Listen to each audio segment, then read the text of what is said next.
स्वागत है आप सभी का प्रतियोगी गुरुकुल परिवार में। मैं आपका एडवोकेटर राहुल सर।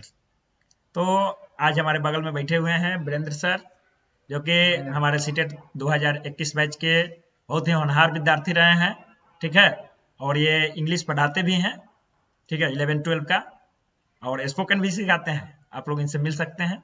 तो चलिए आज इन्हीं का पेपर हम लोग लेके सामने आए हैं। ठीक है, आपके सामने प्रस्तुत है, जो कि 3 जनवरी 2021 का है। ठीक है दोस्त, 3 जनवरी 2021 का पेपर है। तो 2022 का, हाँ 3 जनवरी 2022। हाँ, अभी तक हम क्या कीजिएगा, कोरोना में अपडेट नहीं हुआ है नए नए से। बहुत सारे विद्यार्थियों का आप जानते ही हैं, स्कूल कोचिंग सब बंदे रहेगा तो अपडेट नहीं ना होगा, तो इससे दिक्कत है। तो ये 3 जनवरी 2022 का पेपर है, जो कि आपके सामने प्रस्तुत है। तो ये पेपर 1 है। आप लोग भी इनके साथ ही मिला लीजिएगा, और आप अपना आंसर जो भी हो आप कमेंट कर सकते हैं। तो चलिए शुरू करते हैं हम लोग फर्स्ट क्वेश्चन से। ठीक है, तो आइए पहला क्वेश्चन है, खिलौने के रूप में गुड़िया मिलने पर रोहन की प्रतिक्रिया थी, मुझे यह खिलौना पसंद नहीं है, क्योंकि लड़के गुड़िया से नहीं खेलते। ये क्या है? सबसे पहले ये जेंडर रूढ़िवादिता को दर्शाने वाला प्रश्न है। ठीक है, बात समझ रहे हैं ना। ये परंपरागत चीजें जो कही जाती है, वो सब चीजें जो होती है क्या होती है, जेंडर रूढ़िवादिता। बात समझ रहे हैं ना, कि लड़का जो है वो पेन से खेलेगा, तलवार से खेलेगा, लड़की जो है गुड़िया से खेलेगी। हाँ? तो ये सब गलत चीज है। ठीक है, ये ऐसा परंपरागत रूप से चला आ रहा है, इसमें बदलाव होना चाहिए। ये परंपरागत भावना को दर्शा रहा है। चलिए आते हैं हम लोग नेक्स्ट क्वेश्चन पे। चलिए ज्यादा समय नहीं लेंगे आपका, बस सीधे सीधे आंसर की ओर बढ़ेंगे। ठीक है, आइए।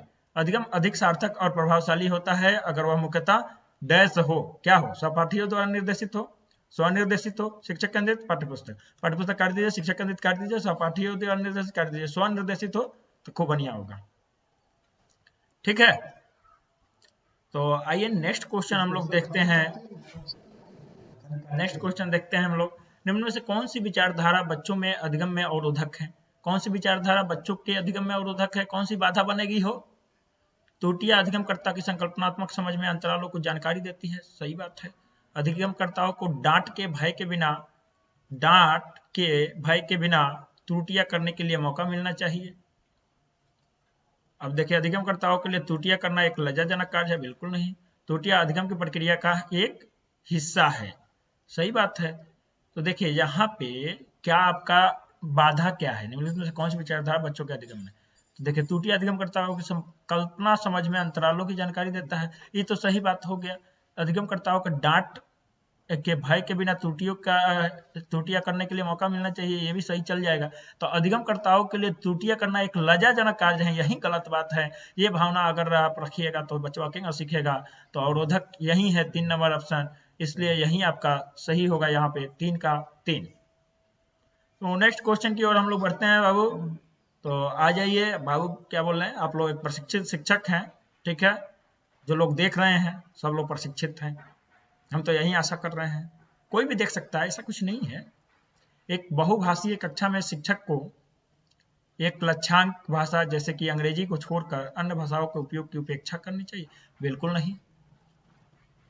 वार्तालाप के लिए मातृभाषा के उपयोग को निरुत्साहित करना चाहिए, बिल्कुल नहीं। भाषाओं की विविधता के बारे में जागरूकता लानी चाहिए, और विद्यार्थियों को पसंद के अनुसार भाषा के इस्तेमाल की अनुमति देनी चाहिए, सही बात है। ज्यादातर विद्यार्थियों द्वारा बोली जा रही प्रमुख भाषा को स्वीकार करना चाहिए, ज्यादातर विद्यार्थियों द्वारा ना। भाषाओं की विविधता के बारे में जागरूकता लानी चाहिए, और विद्यार्थियों के पसंद के अनुसार भाषा के इस्तेमाल की अनुमति देनी चाहिए, ये ऑप्शन आपका सही होता है। तो मेरे प्यारे दोस्त, नेक्स्ट क्वेश्चन पे हम लोग चल रहे हैं। तो आइए नेक्स्ट क्वेश्चन है, लेव वाइगोत्स्की ने अपने सामाजिक संरचनावाद सिद्धांत में निम्न में से किसी विद्यार्थियों में अधिगम को सुसाध्य करने हेतु उपयुक्त बताया है? सहकर्मी सहयोगिता, रटकर याद करने पर बल, बिल्कुल ना। गैर संदर्भित पाठ्यक्रम, ना। अब देख, लेव वाइगोत्स्की ने अपने सामाजिक संरचनावाद सिद्धांत में निम्न से किसे अधिगम को सुसाध्य करने हेतु उपयुक्त बताया है? तो सांस्कृतिक उपकरणों का अहस्तक्षेप, सहकर्मी सहयोगिता, यही मार दीजिए।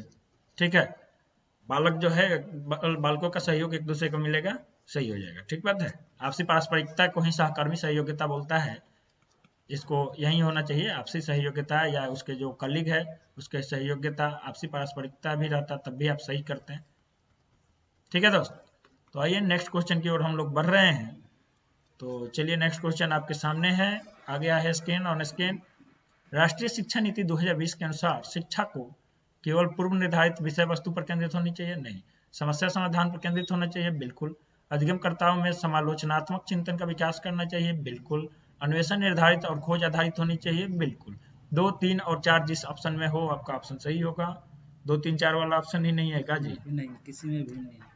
तो 2, 3, 4 तीनों तो सही है। समस्या समाधान पर केंद्रित होना ठीक बात है। अधिगमकर्ताओं में समालोचनात्मक चिंतन का विकास करना, अन्वेषण निर्धारित और खोज निर्धारित होना चाहिए। तो 2, 3, 4 नहीं है, तो 2, 3 किस में है?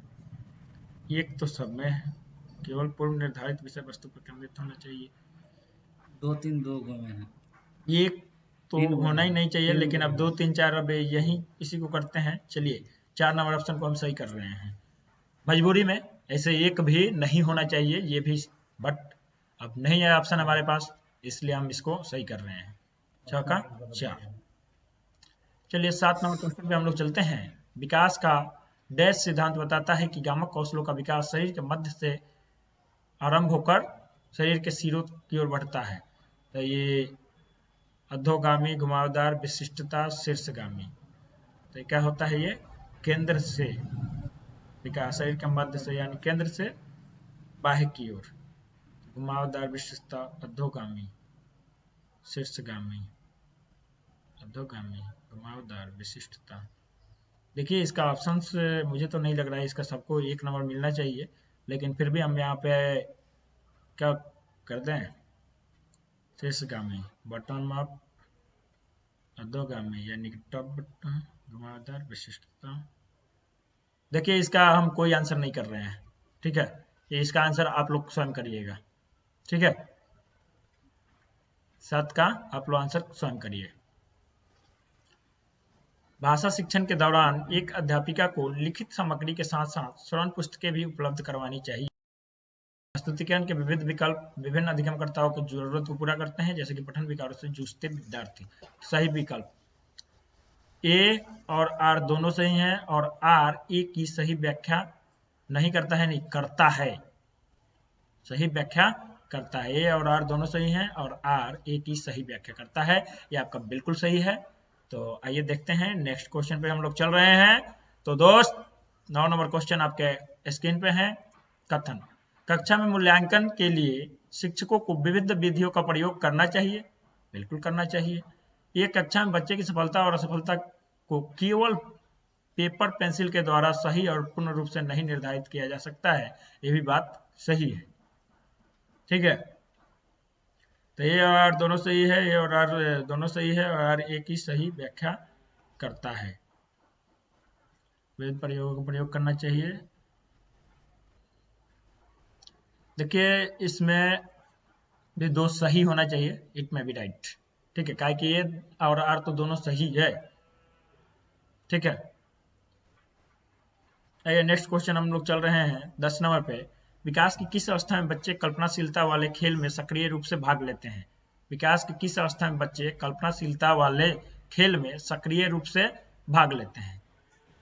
तो कल्पनाशीलता वाले खेल में किशोरावस्था, शैशवावस्था, मध्य बाल्यावस्था और प्रारंभिक बाल्यावस्था। तो कल्पना बहुत ज्यादा कब करता है बालक? शैशवावस्था,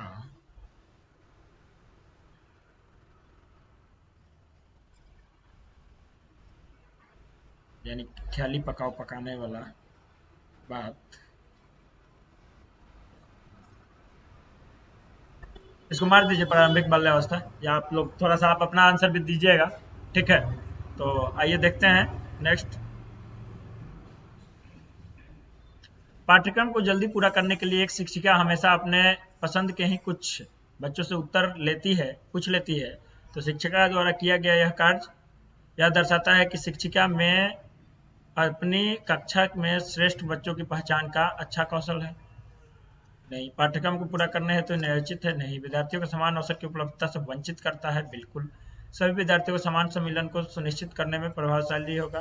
नहीं। तो ये आपका आंसर यहाँ पे 3 सही होगा। निम्न में से कौन सी चरण लॉरेंस कोहलबर्ग द्वारा नैतिक विकास के सिद्धांत में शामिल नहीं है?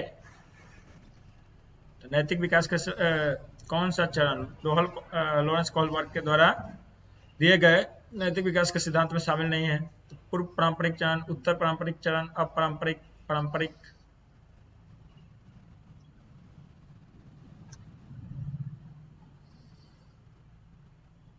अपारंपरिक वाला बात है, यही सम्मिलित नहीं है यहाँ पे। ये 3 नंबर ऑप्शन आपका सही होता है।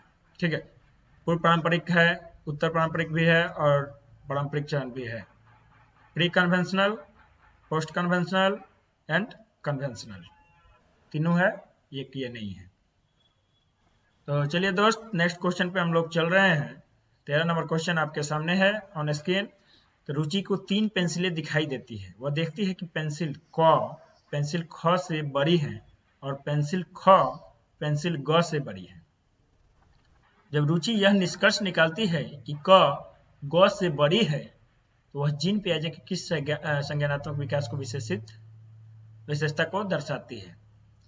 अब देखिए, 3 पेंसिलें दिखाई देती है और देखती है कि पेंसिल ख से बड़ी है। ठीक, पेंसिल ग से बड़ी है। जब यह निष्कर्ष निकालती है क ग से बड़ी है, तो वह जीन पियाजे के संज्ञानात्मक विकास की विशेषता को क्रमबद्धता, परिकल्पना आधारित निगमनात्मकता, सकारात्मक अनुमान और संरक्षण।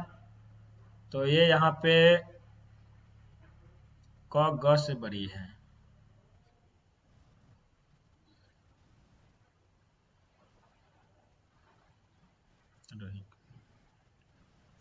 ये यहाँ पे क्रमबद्धता आप सही कर सकते हैं, रैंकिंग कर रही है। ठीक है, तो आइए नेक्स्ट क्वेश्चन पे हम लोग चल रहे हैं। नेक्स्ट क्वेश्चन है, कोविड-19 महामारी के दौरान तनाव में विद्यार्थियों ने के प्रदर्शन को नकारात्मक रूप से प्रभावित किया है। यह निम्नलिखित में से किस प्रकार के संबंध को स्पष्ट करता है? आनुवंशिकता और निष्पादन, नहीं, प्रतियोगिता और संज्ञान और संवेग, आनुवंशिकता और वातावरण। ये आपका हो जाएगा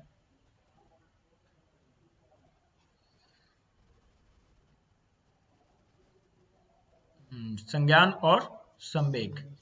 ठीक है, तो चलिए नेक्स्ट क्वेश्चन की ओर हम लोग बढ़ रहे हैं, जो कि 15 नंबर क्वेश्चन है। निम्न से कौन सी एक संरचनावादी कक्षा का अभिलक्षण है? कक्षा में बच्चों को प्रश्न पूछने के लिए प्रोत्साहित नहीं किया जाता है। प्रश्न पूछने के लिए प्रोत्साहित नहीं किया जाता है, तो ये किया जाना चाहिए ना संरचनावादी कक्षा में। गलत बात है। अधिगम प्रक्रिया में अधिगमकर्ता निष्क्रिय होते हैं, बिल्कुल गलत बात। पाठ्य पुस्तक को यंत्रवत याद करने पर अत्यधिक महत्व दिया जाता है, बिल्कुल काट दीजिए। तो 3 को तो कटिए गया, तो अब एकदम कैसा होगा आंसर? कक्षा में बच्चों के पिछले अनुभव का उपयोग नए ज्ञान की रचना के लिए किया जाता है, यानी कि पूर्व ज्ञान से जोड़ते हुए नवीन ज्ञान देना है, बिल्कुल सही। एक शिक्षक 1 महीने की अवधि के अंतराल में विद्यार्थियों को निबंध लेखन के लिए कई ड्राफ्ट लिखने के लिए सहयोग देता है। यदि यह शिक्षक प्रत्येक विद्यार्थी के सभी ड्राफ्ट को ध्यान में रखता है और उन सभी ड्राफ्ट पर काम करने की प्रक्रिया को भी मान्यता देता है, तो इस प्रकार के मूल्यांकन को क्या कहेंगे? रचनात्मक, योगात्मक, मानक संदर्भित और मानकीकृत। तो शिक्षक 1 महीने की अवधि के अंतराल में विद्यार्थियों को निबंध लिखने के लिए कई ड्राफ्ट लिखने के लिए सहयोग देता है। यदि यह शिक्षक प्रत्येक विद्यार्थी के सभी ड्राफ्ट को ध्यान में रखता है, उन सभी ड्राफ्ट पर काम करने की प्रक्रिया को भी मान्यता देता है, तो इस प्रकार के मूल्यांकन को क्या कहा जाएगा? योगात्मक, मानक संदर्भित, मानकीकृत। तो आप इसको रचनात्मकता के साथ ले जा सकते हैं। ठीक है, तो आइए नेक्स्ट क्वेश्चन की ओर हम लोग बढ़ रहे हैं। मेरे प्यारे दोस्त, एक दृष्टिबाधित वाले विद्यार्थी के लिए निम्न में से कौन सी सामग्री लाभदायक नहीं होगी? स्पर्शिक ग्लोब लाभदायक होगा, ब्रेल लिपि वाली पुस्तकें लाभदायक होगा, छोटे अक्षरों वाली पुस्तकें, दृश्य पठन सॉफ्टवेयर, दृश्य पट, छोटे अक्षरों वाली पुस्तकें। अब ये दृष्टिबाधित है, छोटा अक्षर वाला पुस्तक इसके लिए नहीं बढ़िया होगा। दृश्य पट पठन सॉफ्टवेयर कौन सी सामग्री लाभदायक नहीं होगी? तो अभी छोटी अक्षरों वाले पुस्तकें ये इसके लिए लाभदायक नहीं होगी, नहीं पूछ रहा है, इसलिए आपका आंसर जो होगा अच्छा। दृश्य पठन सामग्री सॉफ्टवेयर समझते हैं, ये नरेटर इसको बोला जाता है अंग्रेजी में, नरेटर। ठीक है, ये स्क्रीन पे क्या लिखा है ये बोलना शुरू करेगा, तो बढ़िया बात है। ठीक है, तो ये तो सुनाई देगा तो समझ जाएगा। 4 नंबर ऑप्शन ये इसका सही होता है, राइट। ठीक है, आइए मेरे प्यारे दोस्त, नेक्स्ट क्वेश्चन की ओर हम लोग चल रहे हैं, जो कि 18 नंबर क्वेश्चन है। आपके ऑन स्क्रीन आ चुका है। समकालीन विचारधाराओं के अनुसार बाल विकास की प्रक्रिया का पूर्वानुमान बिल्कुल नहीं लगाया जा सकता। यद्यपि विकास सभी के लिए एक दिशात्मक होता है, बिल्कुल नहीं होता है। बहुआयामी है क्योंकि बच्चे विभिन्न प्रकार के संदर्भों में पलते बढ़ते हैं। बहुआयामी है क्योंकि बच्चे विभिन्न प्रकार के संदर्भों में पलते बढ़ते हैं, सही बात है।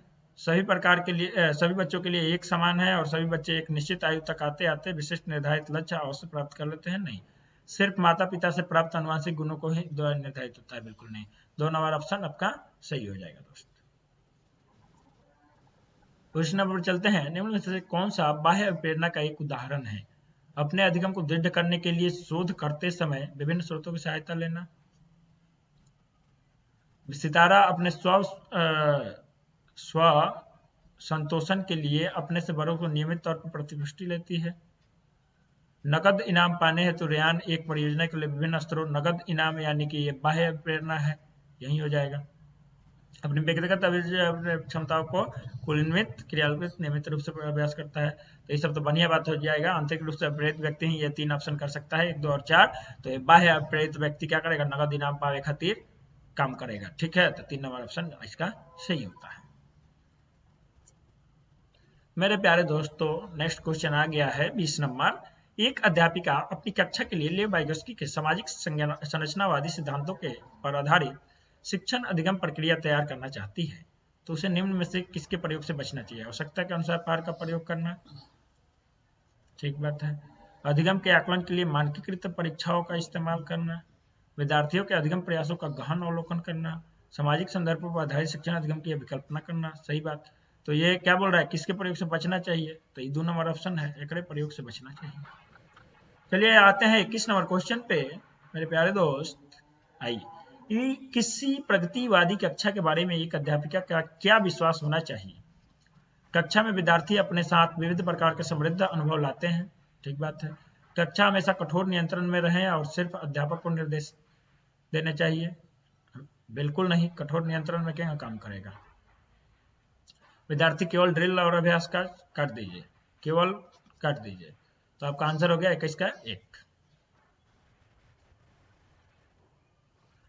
गुणज वैकल्य से जूझते छात्र के समावेशन हेतु निम्न में से क्या महत्वपूर्ण है?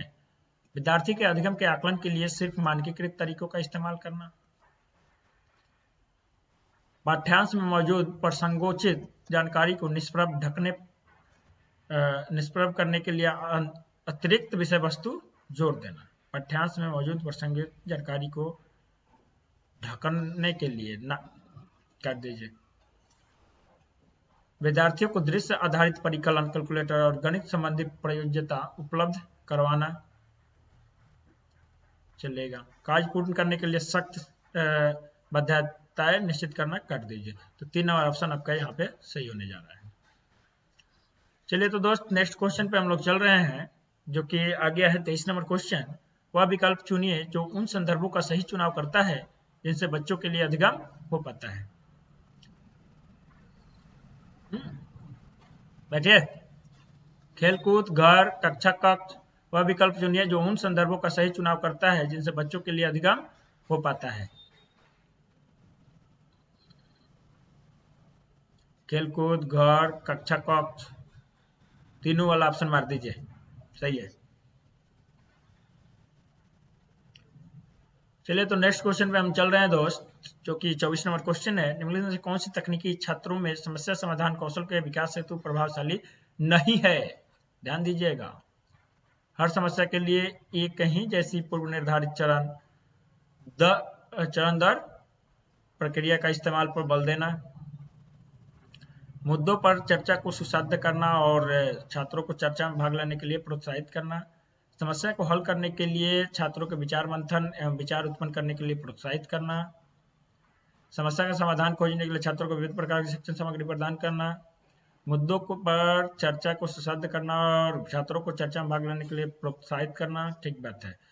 हाँ देखिए, ये पूर्व निर्धारित चरण दर चरण, ये बात गलत है और यही आपका आंसर है, इसलिए ये सब गलत हो गया। ये आंसर आपका 1 नंबर हो गया।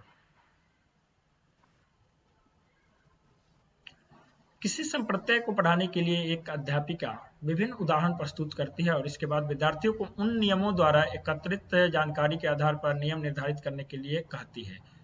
इस क्रिया में अध्यापिका किस अधिगम का इस्तेमाल कर रही है? आगमनात्मक। देखिए, किसी संप्रत्यय को पढ़ाने के लिए अध्यापिका विभिन्न उदाहरण प्रस्तुत करती है, फिर विद्यार्थियों को उन उदाहरणों द्वारा एकत्रित जानकारी के आधार पर नियम निर्धारित करने को कहती है। तो ये क्या हो जाएगा? आगमन से निगमन की ओर। ठीक है, तो यहाँ पे आप आगमनात्मक कर सकते हैं। सही। नेक्स्ट क्वेश्चन है आपका 26 नंबर। जीन पियाजे के संज्ञानात्मक विकास के सिद्धांत के अनुसार मूर्त संक्रियात्मक चयन में बालक निम्न में से क्या कर पाने के योग्य होता है? संज्ञानात्मक विकास के मूर्त संक्रियात्मक अवस्था में परिकल्पित आधारित निगमनात्मक तार्किक चिंतन, परिकल्पना आधारित अमूर्त चिंतन, ना प्रतिवर्तन, प्रतिज्ञप्ति चिंतन। प्रतिवर्तन कर सकता है, यह आपका आंसर सही होता है। नेक्स्ट क्वेश्चन आपके ऑन स्क्रीन आ चुका है, तो आइए इसको सॉल्व करते हैं। कक्षा नियमन में विद्यार्थी की सहकारिता हेतु एक अध्यापक को क्या करना चाहिए? मापदंडों और नियमों को स्थापित करने के लिए विद्यार्थियों को सहभागिता, मापदंडों का पालन न करने पर विद्यार्थियों की भर्त्सना, विद्यार्थियों के दुर्व्यवहार के बारे में अभिभावकों को बार बार शिकायत करना, स्वयं ही कठोर और अटल नियमों को निर्धारित करना। काट दीजिए, ये सब निगेटिव हो गया, तो आपका यही एक ऑप्शन जो है पहले का सही है। 27 का 1। 28 नंबर क्वेश्चन पे हम लोग चल रहे हैं दोस्त। तो चलिए आगे हैं हम लोग 28 नंबर क्वेश्चन पे। एक सृजनात्मक बालक के में निम्न में से कौन से गुण मौजूद होंगे? अपसारी चिंतन, बिल्कुल। अमूर्त चिंतन की योग्यता, बिल्कुल। नवीन आमुख उत्पादन की योग्यता, बिल्कुल। 1, 3 और 4। 1, 3, 4 है, एक वाला ही ऑप्शन होगा। 1, 3 और 4। नेक्स्ट क्वेश्चन पे चलते हैं हम दोस्त। नेक्स्ट क्वेश्चन आपके ऑन स्क्रीन आ चुका है। निम्न में से कौन सी बच्चों के समाजीकरण की द्वितीयक संस्था है? तो प्राथमिक कौन सी है? परिवार। परिवार क्या है? प्राथमिक। द्वितीयक क्या हो जाएगा? विद्यालय। मीडिया भी आ जाएगा, धार्मिक संस्थाएं भी आ जाएगी। 2, 3, 4। 2, 3, 4। द्वितीयक संस्थाएं कौन सी बच्चों के समाजीकरण की द्वितीयक संस्थाएं है? तो एक वाला ऑप्शन जिसमें भी है वो नहीं होगा। बच्चों के प्राथमिक, बच्चों के समाजीकरण की द्वितीयक संस्थाएं आपसे पूछ रहा है, तो प्राथमिक ही एक वाला है। ठीक है, तो सब में 1 नंबर ऑप्शन है, तो नहीं होगा। 3, 4 केवल इसका ऑप्शन होगा। देखिए हम आपको बता रहे हैं, इसका ऑप्शन जो सही होगा 2, 3 और 4 वाला। ठीक है, अगर इसका सीटेट ने गलत ऑप्शन केवल दिए हैं, सही इसमें ऑप्शन ही नहीं दिया है, इसलिए आप सभी को इसका 1 नंबर मिलेगा, चाहे आपने कोई भी आंसर क्लिक किया हो। 1 नंबर सबको मिलेगा। ठीक है, आइए अब ये आ चुका है, ये आज का लास्ट क्वेश्चन है। किस विचारक ने इस बात को नकारा है कि बुद्धि एकल इकाई है और कई पृथक स्वतंत्र बुद्धियों का सिद्धांत प्रतिपादित किया है? हार्वर्ड गार्डनर ने। ठीक है, हार्वर्ड गार्डनर का यह है, तो ये आपका आंसर सही होता है 30 का 4। तो दोस्तों आप लोगों को कैसा लगा कमेंट सेक्शन में जरूर बताइए, और सीटेट में निश्चित सफलता के लिए, 100% सफलता के लिए आप हमारा ऑफलाइन बैच ज्वाइन करिए। ऑफलाइन बैच ज्वाइन करिए जो कि प्रतियोगी गुरुकुल भगवानपुर हाट में चलता है, और ये न्यू बैच 1 फरवरी से आ रहा है, 1 फरवरी 2022 से, और 100% सक्सेस की गारंटी है। ठीक है, तो चलिए इस फिर से नए सीरीज में लेके आएंगे हम लोग नए क्वेश्चन। तब तक के लिए धन्यवाद। सीताराम, दुआ सलाम।